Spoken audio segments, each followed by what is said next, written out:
Mbote mbote bandeko Yesu Masiya aza na bon moi pe aza na nguya soko toye lisusu liboso na bino bandeko na nga na nzela ya video ya mokuse penza tozosala eza mpona makambo ezosala biso pasi peut-être bino pe en tant que bana na Nzambe ezosala bino pasi ndenge nini mutu oyo Nzambe asali a son image pe a sa ressemblance tokoki kokweya ubandeko bakweyi na aveuglement makasi boye depuis quand masanga ekoki kodélivre yo ndeko na nga depuis quand bière ekoki kodélivre yo ndeko na nga wana ekomi nini ekomi buzoba wana ekomi ni buzoba mutu moko abimi soko wapi aye alobi noke yaka na masanga tango na azosukola yo nango azoloba baparole soko nini so baincantation nini epi yo po yango wana ozomipangusaka na nzoto po edélivre yo Nzambe na Israël oyo nini kutu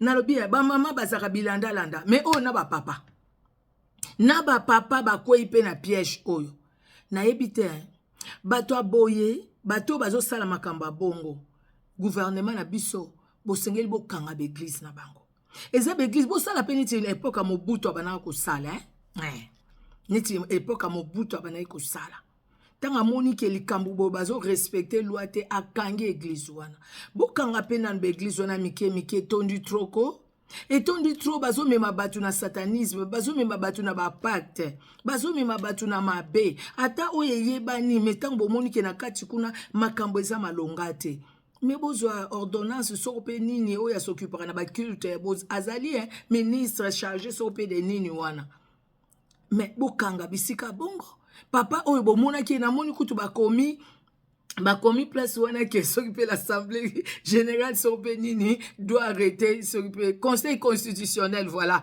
doit arrêter ces messieurs les problèmes kutu na ebité eza conseil constitutionnel déjà nani biso kuna ezaka ni ba bourgmestre ya commune wana tango yoki likambo ndenge wana mais il faut pas kovanda o musu toyokaki wana akomi quelque part bata quartier babenganaki ye o akendeki na ba téléphone na ba soutane rouge na ba téléphone ko bengaka ba esprit bato quartier babengani ye na quartier wana pe bo bengana mutu to parce que so l'état sale lokote mais pour l'état pas yeba il faut bino bo signaler mais soko pe l'état ba signaler bino likamba bo il faut bo réagir noki parce que ezali ko détruire vie ya batu ezoko détruire ba foyer ezoko détruire. Quand ils allaient vraiment qu'on dénigrer même la personnalité, il y a bateau bazo kende na makambo wana. Bible zoloba naza na 2 Timothée chapitre 3. Paul a dit à Timothée, sache que dans les derniers jours, il y aura des temps difficiles, car les hommes seront égoïstes, amis de l'argent, fanfarons, hautains, blasphémateurs. Ils seront blasphémateurs. Rebelles à leurs parents, ingrats, irréligieux, insensibles, déloyaux, calomniateurs, intempérants, cruels, ennemis des gens de bien, traîtres, emportés, enflés d'orgueil, aimant les plaisirs plus que Dieu. Bazo sala wana na banza bango motan bazonga repana bango bazo seka balobi pe bato buzo bandele ni yo je pense bazo ba pe bazo benga bino ba vrai zoba au fait parce que tant bazonga repana bango ba vandi comité na bango wana nde basala na kabiloko wana nde ba yokana baseka kabino balobaka na panza baloba pe na ndenge nini bato bakoki ko imaginer te ke makambo to sala bango et sala makate ezala ngo kutu na Bible te ezala ngo kutu Nzambe te mais Bible boche wapi Eva Golgotha eke wapi l'œuvre de la croix est où aujourd'hui l'œuvre de la croix est où Eva Golgotha papa maman oh Yesu Christ asalaki pona yo pona nga pona biso na kwa Golgotha eke wapi c'est vrai bana no basi peut-être bazo balate c'est vrai bana no mibali bazo so misala te basisi ba classe c'est vrai maman maladie ezana ndaku ezana ekoti na libota liwa ekoti na libota mais Yesu Christ kaka yake Jésus Christ est seul qui peut nous délivrer de tout ça kaka Yesu Christ ndako ikolongola biloko wana nyonso ezana ngo bierte eza masanga wana te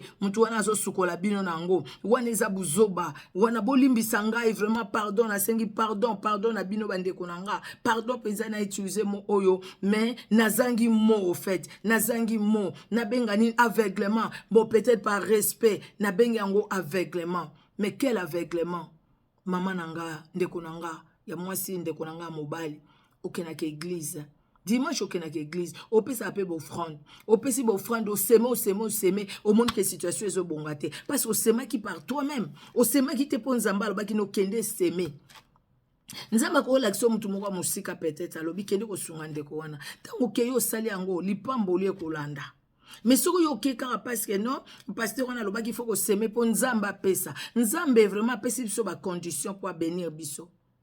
N'est-ce pas que nous sommes c'est par grâce que nous avons tout.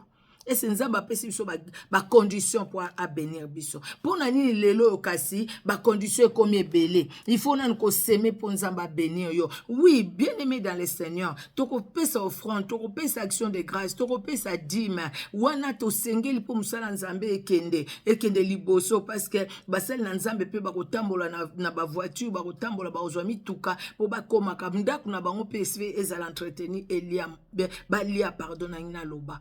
Mais eza condition te po yo nanga tozala béni eza condition te po soko nzamba cheke biso condition moko na biso pa ngai kozala béni te. À l'époque avant arriver à Jésus-Christ bato bazaki soko asali mabe il faut asala bofrande akene ko offrir holocauste banini souverain sacrificateur asengi pardon pona ye moko a offrir pona ye moko asengi pardon pona peuple asel pe bofrande pour le peuple oyo asalaki lisumu amemi oyo aye bofrande esalami mais lelo yo nyonso Yesu Kristo akokisaki yango na kwa Golgotha asimplifie biso tâche soko te lelo mbele babiloko wana nyonso tozwi yango mbele tozwi yango ndengeni mais à l'époque bazalaki oyo bazalaki nango lelo pesa na bato okoki kozala na babien ebele mais oyo eza très important eza relation na yo na Yesu Kristo eza communion na yo na Nzambe bien aimé dans le Seigneur tozwa nyonso gratuitement Yesu Christ apesi biso yango ya solo penze eza gratuit tout n'est que grâce eza ngolu na Yesu Masia na bomoi na biso bénédiction na biso zo dépendre na condition mote bon bato bazana ba mbongo ebele lelo bambongo ebele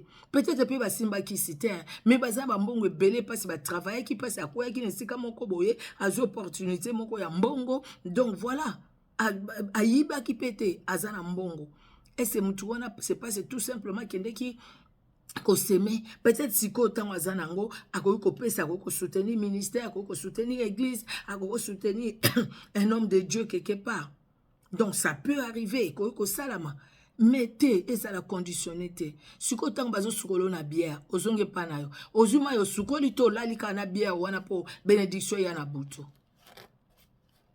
pour nani kofungola ba porte bona diable wana eza ba porte kofungwama totika aveuglement on a Saint-Esprit azali pour sunga biso poto kwea na aveuglement te bien aimé bandeko na ngai video ezaki mukuse ezali kambo yo na moni yango pe salinga mawa na motema vraiment mawa na habite na partager pe na bandeko na pesa pe o Bible ezali koloba to komi na dernier temps bolimbisi o makama beza mingi koloba ka te je reçois amen amen te avoloba amen il faut yeba lilobango eza nini o mutu alobi po loba amen soki eza mpona kokumisa Jésus Christ de Nazareth te koloba amen te parce que okwea na piège ya mutu wana et puis okomi kolande lokwa ntaba donc c'est-à-dire oyo nyonso ya koloba ondimi alobi yaka na bia na sukolo omemi alobi yaka sala boy osali parce que tout simplement aussi ofungolaki porte monene epai ya mutu oyo bolimbisi nazolongola volume na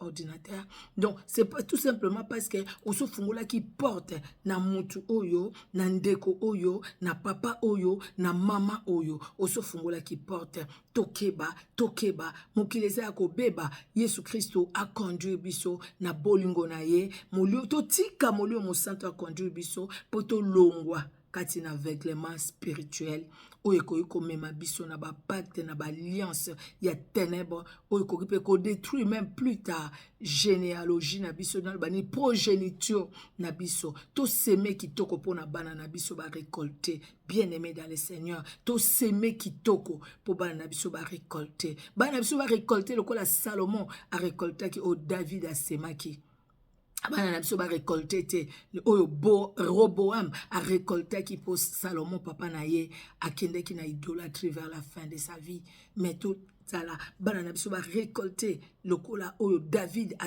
to semé lokola David a semaki la crainte de l'Éternel et Salomon ayaki bien-aimé dans le Seigneur ko récolter oyo David a semaki ezalaki bénédiction sagesse vraiment oyo mutu moko na mokili azalaki nango te nzambe apesaki ba richesse oyo mutu moko na mokili azalaki nango te nzambe afungolaki ba porte mitema ya bato po ba bénir ye po ite papa na ye David asemaki communion, relation dans Nzambe, à marcher dans la crainte de l'Éternel, bien-aimé dans le Seigneur. Tout ça là yango pona bana na biso, pona bana ya bana na biso, to tika bikenda kenda, to tika koloba je reçois na nyonso memo ya mabe, ko recevoir te oyo uti na monde des ténèbres, kondima te nyonso pona yango to tanga Bible, pona yango to sambela, to luka Nzambe, to zalaka kaka te likambo nyonso to luki prophète sambela pona biso, mais to sambela biso mo to luka communion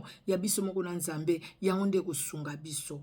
Nzambe na lola apambola biso bandeko bolimbisi lisusu soko na loba ki wana eza buzoba na ngai vraiment koloba aveuglement eza aveuglement spirituel na ebité soko moni lisusu to ko bengango mais eza pasi pe ezali mawa nazo tshela bino comme moi élément où il y a une minute je pense hein, comme ça bino moko bomona je pense que le kolanga pe boyoka pasi na motema komona ke mutu akita très bas tina niveau wana Nzambe na Israël abomba biso batu Nzambe afungoli miso na molimo apesi biso mayele wana ya koyeba ko comprendre pe ko discerner toloba Nzambe zwa lokumu ba o bazana na aveuglement tolobi Nzambe sunga bango balongwa na kati aveuglement spirituel baluka yo kati na solo po yo ndozali Nzambe. Amen, amen. Nzambe na lola pambola moko na moko bandeko na ngai. Soyez richement bénis. Botala moi élément oyo. Soyez bénis. Au revoir. Mon peuple meurt parce qu'il lui manque de la connaissance. Bien-aimés, regardez comment les enfants de Dieu sont utilisés.